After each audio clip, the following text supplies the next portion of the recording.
प्रसिद्ध कहानी बेताल पंचविंशति सप्तदश कहानी। राजा सिंसपा वृक्षरु बेताल को आनी स्कंधरे स्थापन पूर्वक सन्यासी उद्देश्य चलिले। बेताल पुणी कहिला, तुमर श्रम दूर करने गल्पटे कहूँ शुण। पूर्व काल में गंगा तीर में कनकपुर बोली एक नगर थिला। एठारे धर्म पूरा मात्रा रही। सेठारे जशोधर नामक जड़े सार्थक नामा राजा थिले। समुद्र तटस्थित पर्वत जेपरी जुआर बा भट्टा सत्वे निजकू अक्षत रखि थाए, सेहीपरि राजा पृथ्वी को विप्लवरू रक्षा करथिले।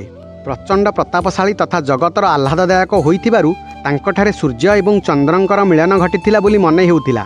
से पापकू भय करुथिले, जशकू लोभ करुथिले, पर नारी देखिले क्लीब परि आचरण करुथिले। से शौर्य एवं औदार्यर आधार थिले। सेही नगर रे जणे बणिक वास करुथिले। तार कन्यार नाम उन्मादिनी। जे केही से कन्या को देखुथिला से कामवशरे उन्मादग्रस्त हेउथिला। से यौवन प्राप्त हेबारु बणिक राजा जशोधर को जणाइला, महाराज, त्रिलोकर रत्न सदृश मोर कन्याटी एबे विवाह योग्य। ताकू आपणक बिना अन्य को प्रदान करिबा पई मोर इच्छा हेउ नाही। ए संसार रे आपण हेउछंती सकल रत्नर अधिकारी, तेणु अनुग्रह करी ए कन्या रत्नटी को ग्रहण करंतु। यह शुणी राजा कन्यार लक्षण परीक्षा करी देखिबा पई केते जण ब्राह्मण को पठाइले। सेमाने एही त्रिलोक सुंदरी कन्या को देखि विह्वल होइगले। सेमाने चिंता कले, राजा एही सुंदरी को विवाह कले राज्य नष्ट होइजिव। एहा प्रति आसक्त होई से आउ राज्य कार्य रे मन देबे नाही। तेणु ये सुलक्षणा बोली आमे राजा को कहिबा नाही। एही परि विचारी ब्राह्मण माने फेरी आसी राजा को कहिले, महाराज, से कन्या कुलक्षणी। तेणु राजा सेही बणिक कन्या को ग्रहण कले नाही। तांको आदेश रे बणिक उक्त कन्या को बलधर नामक सेनापति सहित विवाह कराइदेला। एहा परे उन्मादिनी सुखरे पतिगृह रे वास करिबाकू लागिला। हेमंत परे बसंत उपस्थित हैला। एही समय बसंतोत्सव देखिबा पई राजा जशोधर गजपृष्ठ रे आरोहण करी बाहरिले। तांकर सौंदर्य नारी माने काले उपद्रव करिवे, एही आशंकार सेमानंकु दूर रे रखिबा पई डिंडिम द्वारा जणाई दियागला। राजा उन्मादिनी को ग्रहण करि नथिबारु से निजकू अपमानित मने करुथिला। एबे एही घोषणा सुनी से प्रासाद उपरे छिड़ा होई राजा को निज रूप देखाइला। एहाकू देखि राजा कामानल रे दग्ध हेले। बसंतर मलया नील सेही अग्नि को उद्दीपित कला। तांकर हृदय रे क्षोभजात हैला। तार सौंदर्य कामदेवंक जैत्र अस्त्र सदृश तांक हृदय रे प्रवेश करिबारु से मोहप्राप्त हेले। एहा परे भृत्य माने तांकू आश्वासना देई राजधानी को नेई गले। राजा सेमानंकू एही कन्या विषय रे पचारि बुझिले जे ए हेउछि सेही बणिक कन्या उन्मादिनी, जाहाकू से ग्रहण न करी प्रत्याख्यान करिथिले।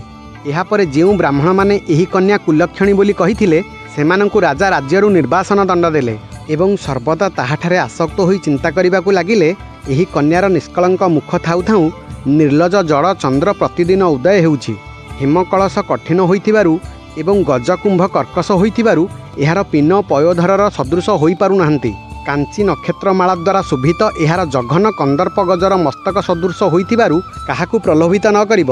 एहीपरि चिंता करी करी राजा कामाग्नि रे दग्ध होई दिनकू दिन क्षीण हेबाकू लागिले। लज्जावशतः निजर मनोभाव को गोपन रखिले सुद्धा विश्वस्त मित्र माने बारंबार पचारिबारु राजा सेमानंक निकटरे पीड़ार कारण प्रकाश कले।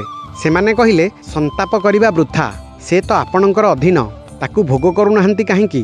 किंतु राजा धार्मिक होइतिबारु सेमानंक परामर्श ग्रहण करि पारिले नाही। राजांकर उक्त सेनापतिंकर नाम बलधर। से समस्त घटना जानी पारी राजांक पाद तळे पड़ी प्रार्थना कला, महाराज, मु आपणकर दास। दासर पत्नी आपणकर दासी, पर स्त्री नुहे। आउ मु निजे ताकू प्रदान करुछि। तेणु मोर सेही भार्या को ग्रहण करंतु, अथवा मु ताकू एठारे थिबा मंदिर रे छाड़ी देउछि। तत्परे ताकू ग्रहण करिबारे आपणकर कोनोसी दोष हेब नाही। सेनापति आग्रह सहकारे एपरि अनुरोध कले हे राजा क्रुद्ध होई कहिले, मु राजा होई किपरि एभଳି अधर्म करिबि? मु धर्मरु विच्युत हेले किए निज धर्मरे रहिब? तुमे मोर भक्त होई किपरि परलोकरे कष्टर कारण रूपी एही क्षणिक सुखावह पापरे मोते पकाइबाकू चाहुछ? जदि तुमे धर्मपत्नी को त्याग कर, तेबे मु तुमको क्षमा देई पारिबि नाही। मो भली लोक ए प्रकार धर्म विरोधी आचरण सह्य करि न पारे। एहाठारु मृत्यु मरु भल। एहा कही राजा सेनापति को निषेध कले।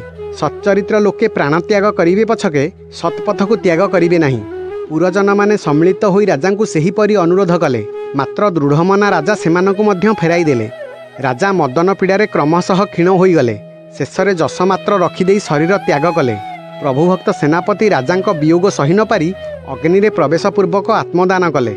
एही आख्यानटी कही स्कंदस्थित बेताल राजांकु पचारिला, हे राजन, एबे कुह, राजा एवं सेनापति ए दुहिंक मध्यरे किए अधिक प्रशंसार पात्र?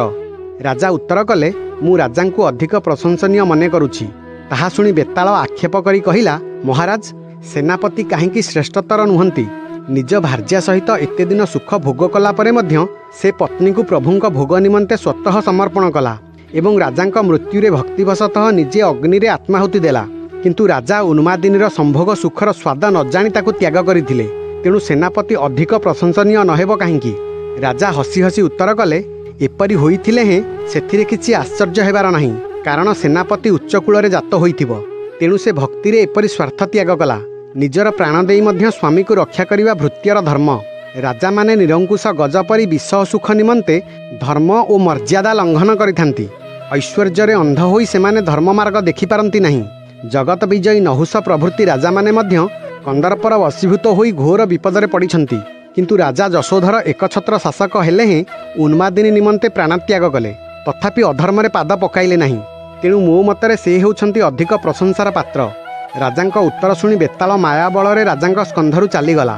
ଅଟଳ ହୃଦୟ ରାଜା ତାକୁ ଆଣିବା ପାଇଁ ତାର ଅନୁସରଣ କଲେ। ଆରବ୍ଧ କର୍ମ ଯେତେ ଦୁଷ୍କର ହେଲେ ସୁଦ୍ଧା ତାକୁ ସାଧନ ନ କରିବା ପର୍ଯ୍ୟନ୍ତ ବିଶ୍ରାମ ନ ନେବା ହିଁ ହେଉଛି ମହାପୁରୁଷମାନଙ୍କର ନୀତି।